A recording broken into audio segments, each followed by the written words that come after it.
Hi hello నమస్తే welcome to our channel Telugu రాజ్యం. నేను మీరామ్.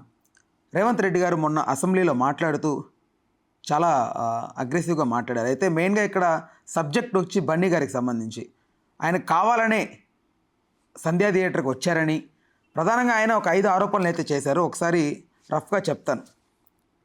బయట జరుగుతున్న సంఘటన తెలిసినా కూడా కూర్చున్నారు థియేటర్లో అని అదొకటి. అండ్ కావాలనే ఇంటిమేషన్ ఉన్నా అక్కడికి వచ్చారని, అల్లు అర్జున్తో ఉన్నటువంటి బౌన్సర్లే ఈ తొక్కిసలాటకి కారణమని, ఇంత జరుగుతున్నా ఏమాత్రం చలనం లేకుండా థియేటర్లోనే ఉన్నారని, బయటకు వచ్చి వెళ్ళిపోమని నాకు కూడా చేతులు రూఫ్ టాప్ ఓపెన్ చేసి హాయ్ చెప్పారని, ఇదంతా ఓవరాల్గా అసెంబ్లీ అయితే మాట్లాడడం జరిగింది. అసలు ఏది నిజం? అల్లు అర్జున్ గారి వర్షన్, ఒకసారి రేవంత్ రెడ్డి గారి వర్షన్, దీనికి సంబంధించి ఒక పూర్తి వివరణ, మంచి విశ్లేషణ దాసరి విజ్ఞాన్ గారిని అడిగి తెలుసుకుందాం. నమస్తే అన్న. నమస్తే. ఏది నిజం, ఎవరు కరెక్ట్? వన్ సెకండ్, ఎవరు కరెక్ట్ ఎవరు రాంగ్ అనేది పక్కన పెట్టేస్తే నిన్న జరిగిన విధ్వంసం గురించి మాట్లాడుకుందాం. ఫస్ట్ ఒక చిన్న ఎగ్జాంపుల్ ఇస్తాను నేను, చూడు. అల్లు అర్జున్ అంటే ఎవరు? కాంగ్రెస్కే అల్లుడు. చాలా సింపుల్గా చెప్పాలంటే చిరంజీవి గారు అల్లుడు, కంచర్ల చంద్రశేఖర్ రెడ్డి గారు అల్లుడు, రేవంత్ రెడ్డి సామాజిక వర్గానికి చెందినటువంటి అల్లుడు. అవునా? సింపుల్గా చెప్పాలంటే కాంగ్రెస్కి అల్లుడు. రేవంత్ రెడ్డి కూడా అల్లు అర్జున్కి ఒక తండ్రి లాంటి వాడు, ఒక మామ లాంటి వాడు. అంతేగా? ఇప్పుడు బయట ఒక సినారియో చూడు. నీ కొడుకు తప్పు చేశాడు, నీ కొడుకు వల్ల ఒక ప్రాణం పోయింది అని ఒక తండ్రికి ఎవరైనా కంప్లైంట్ చేస్తే ఆ తండ్రి రియాక్ట్ అవ్వడంలో తప్పులేదుగా? లేదు. మందలించడంలోనూ తప్పులేదు. ఎరా నీ వల్ల ఏదో ప్రాణం పోయిందంటే ఏంటిది, నీకు ఇక్కడ నుంచి పాకెట్ మనీ కట్, నీకు ఇక్కడ నుంచి కారు కట్, ఇట్లాంటివి మందలిస్తారు ఏ తండ్రి అయినా సరే. సో ఇప్పుడు రేవంత్ రెడ్డి గారికి అల్లు అర్జున్ వల్ల ఇలా జరిగింది అని ఒక కంప్లైంట్ వెళ్ళినప్పుడు, ఒక వివరణ వెళ్ళినప్పుడు ఇలా జరిగిందండి అని ఆయన రియాక్ట్ అవ్వడంలోనూ తప్పులేదు, అసెంబ్లీలో అంతసేపు మాట్లాడడంలోనూ తప్పులేదు. నెక్స్ట్ కాదు, నాకు ఒక డౌట్ ఇక్కడ, సారీ ఫర్ ద ఇంటరప్షన్. ఒక డైలాగ్ గుర్తొస్తుంది నాకు, this is the biggest issue, this is the biggest national issue అనేది ఒక డైలాగ్ ఉంటుంది ఒక మూవీలో. అంత పెద్ద ఇష్యూ లాగా దీన్ని ఇంత పోర్ట్రేట్ చేయాల్సిన అవసరం ఏముంది? ఈజ్ ద బిగ్గెస్ట్ క్రిమినల్ అన్నట్లుగా క్రియేట్ చేసి ఎందుకు ఇంత చేద్దాం? అక్కడికే వద్దాం. ఇప్పుడు రేవంత్ రెడ్డి గారు మాట్లాడారు, సంధ్యా థియేటర్లో జరిగిన ఘటన ఇది, ఇలా జరిగింది, అతను ఇలా వచ్చాడు, ఇది ఇలా చేసాం, ఇది ఇలా ఆయన ఒక వివరణ ఇచ్చుకున్నాడు. అవును. ఇప్పుడు ఆయన ఎందుకు అసెంబ్లీలో వివరణ ఇవ్వాల్సి వచ్చింది అంటే, అసెంబ్లీలో ప్రతిపక్షంలో ఉన్న వాళ్ళు కొన్ని క్వశ్చన్స్ వేశారు అధికార పక్షాన్ని. మీ వల్ల ఇలా జరిగిందంట కదా, మీరే కావాలని ఆ పిల్లోడిని ఏదో అరెస్ట్ చేయించారంట, మీరు కక్ష కట్టి ఇండస్ట్రీని ఏదో చేశారు మర్చిపోయినందుకు ఇట్లా చేశారు కదా అని వీళ్ళు క్వశ్చన్ అడిగినందుకు ఆయన దానికి ఏ అధికార పక్షమైనా ఎలాంటి క్వశ్చన్ వచ్చినా వాళ్ళు ఆన్సర్ ఇవ్వాలి. ఆన్సర్ ఇవ్వకుండా ఇంకేదైనా సమస్య గురించి మాట్లాడితే నువ్వు డైవర్షన్ డ్రామా చేస్తున్నావు అంటారు. ఆన్సర్ ఇస్తే ఇప్పుడు అసెంబ్లీలో ఈ చర్చ అవసరమా అంటారు. ఖచ్చితంగా ఆయన అడిగే ప్రశ్న ఎదురైంది కాబట్టి ఆయన దానికి జవాబు చెప్పాడు, ఇలా జరిగింది అని. ఖచ్చితంగా ఇప్పుడు ఏ తండ్రి అయినా సరే ఆ కొడుకు వల్ల తప్పు అయింది, ఏ మామ అయినా సరే అల్లుడు వల్ల తప్పు జరిగింది అంటే మందలించడంలో తప్పు లేదు. ఆ అల్లుడికి కూడా ఆ కొడుకుకి కూడా నా తప్పేం లేదు నాన్న, అసలు జరిగింది ఏంటంటే అని వివరించుకునే హక్కు కూడా ఉంది కదా. Next Allu Arjun press meet కూడా అలా చూడాలి, దాంట్లోనూ ఎలాంటి తప్పు లేదు. నీ మీద ఒక ఎలిగేషన్ పాస్ అయింది, ఆ ఎలిగేషన్ నీ మీద, అరే మన మీద ఇంత ఎలిగేషన్ వచ్చింది అని చెప్పేసి అనుకునే రేవంత్ రెడ్డి గారు మందలించారు, తప్పిది మన వల్ల ఇలా జరిగింది అని. నెక్స్ట్ లేదు అసలు జరిగింది ఏంటంటే అది కాదు, మీరు వినింది తప్పు, ఇలా జరిగింది అలా జరిగింది అని వివరణ ఇచ్చుకునే హక్కు కూడా ఆయనకు ఉంది. ఆయన ప్రెస్ మీట్లోనూ ఎలాంటి తప్పు లేదు. మరి ఎవరూ తప్పు చేయనప్పుడు జేఏసీ వాళ్ళు ఎందుకు రెచ్చిపోయి అల్లు అర్జున్ ఇంటి మీదకి రాళ్ళు ఇసిరారు?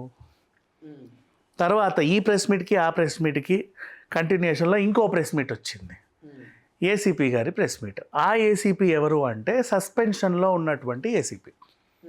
టైంకి ఒక సిట్యువేషన్ దొరకగానే దీన్ని యూటిలైజ్ చేసుకొని నిమిరితే నా సస్పెన్షన్ ఏమన్నా ఎత్తేసి నన్ను మళ్ళీ విధుల్లోకి తీసుకుంటారేమోనని ఆయన పడిన పాటలవి. తను ఏం చేశాడు, నీ అడ్రస్ ఎక్కడిది, నీ ఆధార్ కార్డు ఎక్కడిది, అది ఎక్కడిది, ఇది ఎక్కడిది అని ఆ ప్రెస్ మీట్ మీరు ఆ మాటలు వింటే ఆధార్ కార్డు అనే అంశం దగ్గర ఆంధ్ర తెలంగాణ గొడవ మొదలైంది. నువ్వు ఆంధ్రోడివి అని ఆయన అన్నట్టుగా ఇండైరెక్ట్గా వీళ్ళు తీసుకున్నారు. మా ఆంధ్ర అల్లుడు మీ హైదరాబాద్కి వస్తే అక్కడ అవమానిస్తారా అని వాళ్ళు తీసుకున్నారు. మీరు వచ్చి మా తెలంగాణని మొత్తం దోచుకుంటున్నారు, మీ వల్లే మా తెలంగాణ మహిళ చనిపోయిందని వీళ్ళు. ఆ పదం దగ్గర అది తయారైంది. నెక్స్ట్, నీ వల్లే ఇలా జరిగింది, నీ వల్ల నువ్వు పెద్ద తోపువా, నువ్వు పెద్ద ఇదివా, నువ్వు పెద్ద అదివా, ముఖ్యమంత్రినే ఎదురిస్తావా, వాళ్ళనే ఇలా అంటావా, పోలీస్ వ్యవస్థనే ఎదురిస్తావా, నీకంటూ అది ధనదాహమా మదమా అన్నట్టుగా పిచ్చి పిచ్చిగా ఈయన మాట్లాడితే యువ రక్తం మరిగింది కొట్లాడాల్సిన వాళ్ళు. సో వాళ్ళు రాళ్ళు రువ్వారు అని ఒక వార్త. ఇప్పుడు ఓవరాల్ సినారియాలో జరిగిన ఇన్సిడెంట్ గురించి పక్కన పెడదాం, ఆల్రెడీ జరిగింది, దాని గురించి అందరూ బాధపడుతున్నారు. 2 తెలుగు రాష్ట్రాలే కాదు, ప్రపంచమంతా అయ్యో పాపం అంటుంది.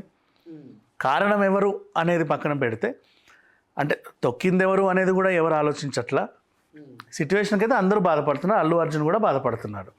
వీళ్ళు కూడా ఒక డిమాండ్ చేశారు, నువ్వు 25 లక్షలే ఎందుకు ఇచ్చావు, ఇంకెక్కువ ఇవ్వచ్చు కదా అని. ఆ టైంకి నాకు అది ఇస్తే ఇవ్వాలనిపించింది. సరే ఎక్కువ ఇవ్వాలంటే చెప్పండి, నేను ఎక్కువే ఇస్తాను. ఈ టీం అంతా కలిసి కూర్చొని 2 కోట్లు ఇద్దామని కూడా అనుకున్నారు. అది చాలా అంటే చెప్పు, ఇంకా ఇవ్వడానికి కూడా రెడీ. నేను క్యాలిక్యులేట్ చేసుకొని ఇంత ఇద్దాం అనుకున్నాను. యాక్చువల్గా నన్ను ఎవరు ఇంత ఇవ్వమని ఎవరు అడగల. ఇచ్చిన తర్వాత అంతే ఇస్తావా ఇంతే ఇస్తావా అని లెక్కలేస్తున్నారు. ఇంత ఇవ్వండి అని ఏ నోరు అడగల. ఇప్పుడు అడుగుతున్నారు కదా, సరే నువ్వు 1 కోటి అడిగావు, నేను 2 కోట్లు ఇస్తావు, తప్పే ఉంది అన్నట్టుగా ఆయన ఇచ్చాడు. తన వెర్షన్ తంది. ఇప్పుడు మధ్యలో కేటీఆర్ అనే ఒక తలకాయని తీసుకొద్దాం. ఈ తలకాయ ఏం చేసిందంటే, టైంకి రేవంత్ రెడ్డిని ఆడుకోవడానికి ఆయనకు ఒక అస్త్రం దొరికింది, అల్లు అర్జున్ రూపంలో. అర్జునాస్త్రం. ఎన్ కన్వెన్షన్ కూల్చివేత, బాలకృష్ణ ఇంటికి మార్కులు అండ్ అల్లు అర్జున్ అంశంని లేవనెత్తి వాళ్ళ పింకీలందరినీ రెచ్చగొట్టాడు. వాళ్ళందరేమో సోషల్ మీడియాలో రేవంత్ రెడ్డికి ఆపోజిట్గా జుగుప్సాకరమైన మాటలు, పిచ్చి పిచ్చి మాటలన్నీ రాశారు. దానికి ఆయన వివరణ ఇచ్చుకోవాల్సిన పరిస్థితి వచ్చింది అసెంబ్లీలో. ఎలిగేషన్స్ పాస్ చేశారు కాబట్టి నాన్ స్టాప్గా. నేనేం సినిమాకు వ్యతిరేకాన్ని కాదు, ఇండస్ట్రీకి నేను వ్యతిరేకిని కాదు, అసలు జరిగింది ఏంటంటే అని ఆయన దానికి తన దగ్గరకు వచ్చిన ఆ ఫైల్ మొత్తాన్ని ఎక్స్ప్లెయిన్ చేశాడు. ఇది ఓవరాల్గా జరిగింది. ఇప్పుడు ఈ కేటీఆర్ ఏం చేశాడు, ఇక్కడ అసెంబ్లీలో ఈయన మాట్లాడడానికి కూడా కారణమయ్యాడు. నెక్స్ట్, ఆ జేఏసీ అనే వ్యక్తులు చెప్పుకుంటున్నారు చూసావా, వాళ్ళ యాక్చువల్ కేటీఆర్ మనుషులు, వాళ్ళని రెచ్చగొట్టి అల్లు అర్జున్ ఇంటి మీదికి పంపాడు. పంపిన తర్వాత ఏం చేశాడంటే, వాళ్ళు రేవంత్ రెడ్డితో కలిసి దిగిన ఫోటోలను తీసుకెళ్ళి ఆ ఫ్యాన్స్కి వదిలేడు. రేవంత్ రెడ్డి కావాలనే మీ అల్లు అర్జున్ ఇబ్బంది పెడుతున్నారని ఇటు వాళ్ళ ఫ్యాన్స్ని రెచ్చగొట్టాడు. ఆ ఫ్యాన్స్ కూడా రెచ్చిపోయి ఎక్కడ ఏం చేస్తుందో అని చెప్పేసి ఈలోపే అల్లు అర్జున్ అలర్ట్ అయ్యి ప్రభుత్వాన్ని నిందించేలాగా ఎలాంటి పోస్టులు పెట్టకండి అన్నాడు. రేవంత్ రెడ్డి గారు అంతా అన్న తర్వాత అల్లు అర్జున్కి అనిపించాలి కదా, నన్ను ఎందుకు ఇంత టార్గెట్ చేశారు అని చెప్పేసి. ఆయనకు అర్థమైంది, నన్ను పావును చేసి వీళ్ళు ఆడుకుంటున్నారు. దాని చేతనే సీఎం రేవంత్ రెడ్డి గారు కూడా అలా మాట్లాడాల్సి వచ్చింది. రేవంత్ రెడ్డి గారు అల్లు అర్జున్ తిట్టలేదు అసెంబ్లీలో, కేటీఆర్ చేసిన పనికి రిప్లై ఇచ్చాడు. ఆ రిప్లైలో భాగంగా ఆ స్టోరీ చెప్పాల్సి వచ్చింది. అది అల్లు అర్జున్ కూడా అర్థమైంది. ఇది ఓవరాల్గా జరిగింది సినారియో. అండ్ ఇప్పుడు తప్పు జరిగింది, వీరందరూ బాధపడుతున్నారు. అండ్ రాజకీయ ప్రకారంగా కూడా ఇది ఒక టర్న్ తీసుకుంది. ఇతన్ని పావుగా చేసుకొని అందరూ ఉపయోగించుకున్నారు. రేవంత్ రెడ్డి గారి మీద బురద జల్లే ప్రయత్నం చేద్దామని చెప్పి కేటీఆర్ కూడా సక్సెస్ అయ్యానని ఫీల్ అవుతున్నాడు బేసికలీ. బట్ అక్కడ ఏం జరగల.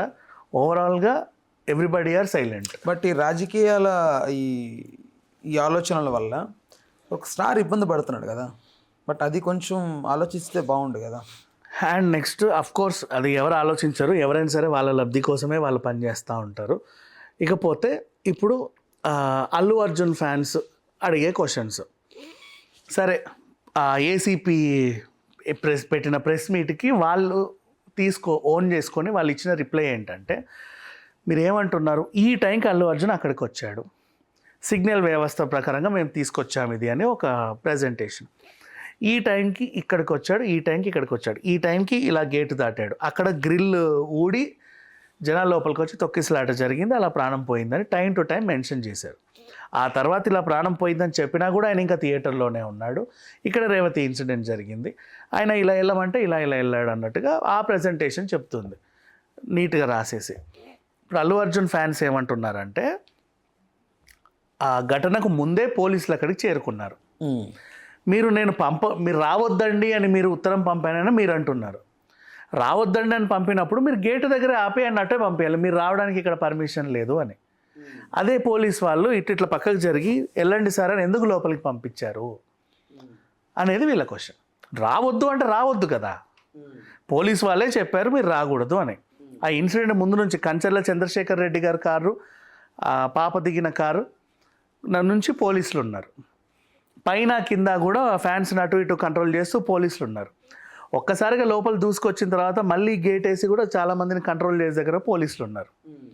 మరి వీళ్ళని కాదు కదా నువ్వు కంట్రోల్ చేయాల్సింది. ఇన్ కేసు అల్లు అర్జున్ అక్కడ రాకూడదని మీరు ముందే ఉత్తరం ఇస్తే ఆ పోలీసు వాళ్ళు అందరూ అసలు రానివ్వకూడదు అల్లు అర్జున్, దగ్గర ఆపచ్చు కదా, మీరు రావద్దండి ఇక్కడికి నో పర్మిషన్ అని నువ్వు ఆపితే, అయినా సరే అక్కడే అల్లు అర్జున్ గేటు దగ్గర ఉండి గేటు దగ్గర నిజంగా మళ్ళీ ఆయన చెయ్యి ఊపితే అక్కడ తొక్కిసలాట జరిగితే అప్పుడు కదా అతనికి కారకుడు అని మీరు అనాలి.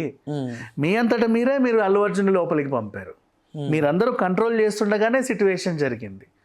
మరి పరోక్షంగా అల్లు అర్జున్ రావడం వల్ల ఇలా జరిగిందని మీరు ఎలా అంటున్నారని ఫ్యాన్స్ క్వశ్చన్. ఇట్లా ఓవరాల్గా ఇది టర్న్ తీసుకుంటుంది.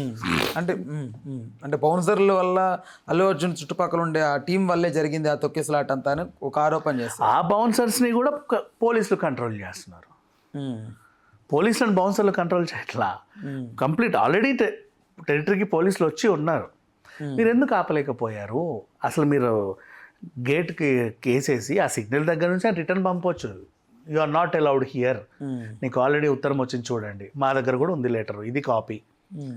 మీకు నిన్న పర్మిషన్ తీసుకున్నారు కరెక్టే, కానీ ఆ పర్మిషన్ని వాళ్ళు యాక్సెప్ట్ చేయాలి, దే రిజెక్టెడ్ ఇట్ అని మీరు ఆపలేక ఎందుకు పోయారు మేము అని చెప్పేసి వీళ్ళు ఆ ఇన్సిడెంట్ జరిగేంతసేపు 12 గంటల వరకు కూడా పోలీసులు ఉన్నారు అక్కడ లాస్ట్కి. అవునా? మరి ఆయన సినిమా అసలు చూడొద్దు అక్కడ, according to your letter which you have published. అసలు ఇన్సిడెంట్ జరగకూడదు కదా అనేది వీళ్ళ క్వశ్చన్. అయితే ఒక వీడియో వైరల్ అవుతుంది సోషల్ మీడియాలో, నేను వచ్చి అప్పుడే వెళ్ళిపోయాను అని ఆయన అంటున్నారు. ఒక వీడియో ఏంటంటే కూర్చొని చూస్తుంటే అయితే గంగమ్మ తల్లి జాతర సీక్వెన్స్ దాన్ని చూస్తున్నట్లుగా ఒక వీడియో వైరల్ అవుతుంది. దీనికి ఏంటి సొల్యూషన్ అసలు? అంటే ఇంటర్వెల్ వరకు ఆయన ఉన్నాడు, ఫర్ ఎగ్జాంపుల్ ఇంటర్వెల్ అవతల కూడా ఆయన ఉన్నాడు, ఆయన ఉండాడు, పోలీసులు కూడా అక్కడే ఉన్నారు. మీరు ఆయన్ని ఎందుకు అక్కడ నుంచి తరలించలేకపోయారు? ఇఫ్ దర్ సినిమా ఆపేయాలి ఫస్ట్ ఆఫ్ ఆల్. యాక్చువల్గా అక్కడ ఆయన చూడకూడదు అంటే, చూస్తున్నాడు అంటే కంట్రోల్ మనకు థియేటర్ మన కంట్రోల్లో ఉంది కాబట్టి స్టాప్ ఇట్ అంటే ఆపేస్తారు కదా సినిమా. అవును, అదెందుకు చేయలేకపోతున్నారని ఫ్యాన్స్ క్వశ్చన్. నువ్వు పైకి వెళ్ళి అల్లు అర్జున్ నువ్వు అది చూడకు అని కళ్ళకు గంతలు కట్టి తీసుకురావడం కాదు, కిందనే నువ్వు యూ కెన్ ఆఫ్ ఇట్. కింద ఆఫ్ చేసేస్తే మూవీ ఆగిపోతుంది. మెయిన్ ఆపితే ఆగిపోతుంది. ఎందుకు మూవీ ఆగిపోయింది అంటే అప్పుడు అలా తెలుస్తుంది కింద ఏదో ఇన్సిడెంట్ జరిగింది అని. Movie is running. సో ఇవన్నీ ఫ్యాన్స్ అడిగే క్వశ్చన్స్. అఫ్ కోర్స్ మరి ఇప్పుడు అతని మీద ఎలిగేషన్స్ వచ్చినప్పుడు ఎవరి ఫ్యాన్స్ అయినా డిఫెండ్ చేసుకుంటారు. అలాని రేవంత్ రెడ్డి గారి మీదకి ఎందుకు టర్న్ అవుతుంది అంటే ప్రతిపక్షం చేసే పని, కేటీఆర్ చేసే పని. రైట్. ఇప్పుడు బయటికి వెళ్ళిపోతున్న టైంలో కూడా రూఫ్ టాప్ ఓపెన్ చేసి చెయ్యి ఊపాడు అనేది ప్రధాన ఆరోపణ రేవంత్ రెడ్డి గారు అసెంబ్లీలో చేసింది. అవును. బట్ అక్కడ బన్నీ చెప్తోంది ఏంటంటే ప్రెస్ మీట్లో నేను అలా జరగమని చెప్తున్నాను పైకి వచ్చి అని ఆయన అంటున్నాడు. ఏది నిజం? జరగను సరే జరగను అని కూడా అనొచ్చు. అదే అన్నాడు అక్కడ బన్నీ. సో ఇది చేతులు ఊపినట్టు కాదు. మీకు విజువల్లో ఏం కనపడుతుంది? ఇట్లా కనిపిస్తుంది. నేను ఎందుకు అంటున్నాను అనేది జరగండి అనేది అక్కడ ఉన్న వాళ్ళకే తెలుస్తుంది. దాని వివరణ ఆయన ఇచ్చుకున్నాడు.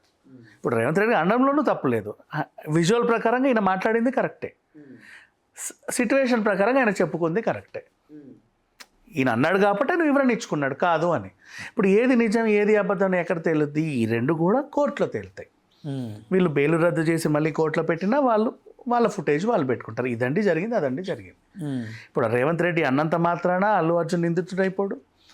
అండ్ అల్లు అర్జున్ జైలుకి వెళ్లకుండా బెయిల్ తీసుకొని రిటర్న్ వచ్చినంత మాత్రాన ఆయన నిర్దోషి అని కోర్టు నమ్మినట్టు కూడా కాదు. అక్కడ కూర్చొని థియేటర్లో సినిమా చూస్తుంటే పోలీసు వచ్చి వెళ్ళాలి అంటే ఒక్క సీన్ ఉంది, ఒక్క నిమిషం ఫైట్ ఉంది, ఫైట్ చూసి వెళ్ళిపోతాను, ఏదో రిక్వెస్ట్ చేసి చనిపోయా కూడా అక్కడే ఉండాలని చూస్తే ఇంకా అరెస్ట్ చేయాల్సి వస్తుంది అన్నప్పుడే లేచాడు అనేది ఆ టైంలో చనిపోయారు అన్న విషయం ఆయనకి తెలిసిందా లేదా అనేది ముఖ్యం. నెక్స్ట్ చచ్చినా పర్లేదు నేను సినిమా చూస్తానని అన్నాడని వీళ్ళు అన్నారు. అసలు నేను అలా చేయలేదు అని ఆయన అన్నాడు. రెండు క్లాషెస్ ఇక్కడికి. ఓవరాల్గా ఆయన రేవంత్ రెడ్డి గారి పేరు తీసి ఏమనలేదు, పోలీస్ వ్యవస్థ పేరు తీసి కూడా ఎవరు ఏమనలా. తను నేనేం చేయలేదని చెప్పుకున్నాడు. కానీ ఆ చెప్పుకునే క్రమంలో అన్ని పద్ధతిగానే వెళ్ళిపోయాయి. ఒక దగ్గర క్లాష్ వచ్చింది. మేము ఇలా అన్నాము అని వీళ్ళు అంటున్నారు. అసలు నాకు తెలియదు, అక్కడ జరిగింది వేరు అని ఆయన అంటున్నాడు. అది వాళ్ళు కోర్టులో తేల్చుకుంటాడు. ఇప్పుడు బన్నీ ప్రెస్ మీట్ పెట్టడం వల్లే డ్యామేజ్ జరిగింది బన్నీకి అని చెప్పి చాలామంది అంటున్నారు. ఇప్పుడు ఆ ప్రెస్ మీట్ ఎందుకు పెట్టాడు అంటే ఆన్సర్ ఇది. నువ్వు ఆన్సర్ ఇవ్వకపోతే ఇప్పుడు పాస్ చేసిన ఎలిగేషన్స్ అన్నిటికీ నువ్వు ఒప్పుకున్నట్టు ఉంటుంది. సరే ప్రెస్ మీట్ పెట్టావు, మేము అడిగిన దానికి సమాధానాలు చెప్పలేదని మీడియా హర్ట్ అయిందంట. దానికి కూడా ఒక ఆన్సర్. విషయం ఏంటంటే ఆ కేసు కోర్టులో ఉంది కాబట్టి దాని గురించి మాట్లాడే హక్కు ఆయనకు లేదు. వీళ్ళు అత్యుత్సాహం అన్నీ అడిగేస్తారు, దొరికాడు కదా ప్రతిదీ కావాలి మనకి కంపల్సరీ, కానీ ఆయన చెప్పకూడదు. అండ్ అసెంబ్లీలో అడిగినటువంటి క్వశ్చన్కి ఆయన ఇచ్చుకున్న ఆన్సర్ ఏంటది, ఇంతమంది ఇలా చేస్తున్నారో ఆ పిల్లోడిని పరామర్శించాడా, అక్కడికి వెళ్ళకూడదు అని చెప్పి వాళ్ళ అన్న చెప్తే తను వెళ్ళాల. ఇప్పటికిప్పుడు పర్మిషన్ ఇస్తే ఇప్పుడు కూడా వెళ్ళడానికి రెడీ, వెళ్ళకూడదు అన్నాడు. ఎందుకు వాళ్ళ అన్న వెళ్ళకూడదు అన్నాడు అంటే లాయర్ చెప్పాడు. ఎందుకు చెప్పాడు అంటే అండ్ డబ్బులు కూడా సగమైంది, మిగతా సగం అందలేదని ఎలిగేషన్స్ వస్తున్నాయి. దానికి కూడా ఒక ఆన్సర్ ఉంది. ఇప్పుడు నువ్వు వెళ్ళి డబ్బులు ఇచ్చావనుకో ప్రలోభ పెట్టినట్టు అవుతుంది, నా మీద కేసు తీసేయని అని ప్రలోభ పెట్టినట్టు అవుతుంది. నెక్స్ట్ పరామర్శించడానికి వెళ్తే నువ్వు వాళ్ళని సాక్షుల్ని ప్రభావితం చేసినట్టు అవుతుంది, మంచికో చెడుకో. ఇవి కోర్టులో అదేంటిది అవతల వాళ్ళదే చెల్లుద్ది. వీడు వెళ్ళి ప్రలోభ పెట్టాడండి, ఇదిగో సాక్ష్యం, ఇది ప్రభావితం చేశాడండి, ఇదిగో సాక్ష్యం, అందుకే ఆయన కేసు వెనక్కి తీసుకుంటా అంటున్నాడండి, భయపడి బెదిరించాడు, ఇలాంటివన్నీ వస్తాయి. సో నువ్వు వెళ్ళకపోవడం శ్రేయస్కరం అని చెప్పేసి అటు వాళ్ళ నాన్నని కలవడానికి కానీ ఇలా కలవడానికి అల్లు అర్జున్ వెళ్ళాల. అల్లు అర్జున్ వెళ్ళనంత మాత్రాన ఇతనికి కన్సర్న్ లేనట్టు కాదు. ఇది నీ తరఫున నాన్న వెళ్ళొచ్చు, నీ అన్న వెళ్ళొచ్చు, ఎవరైనా వెళ్ళొచ్చు.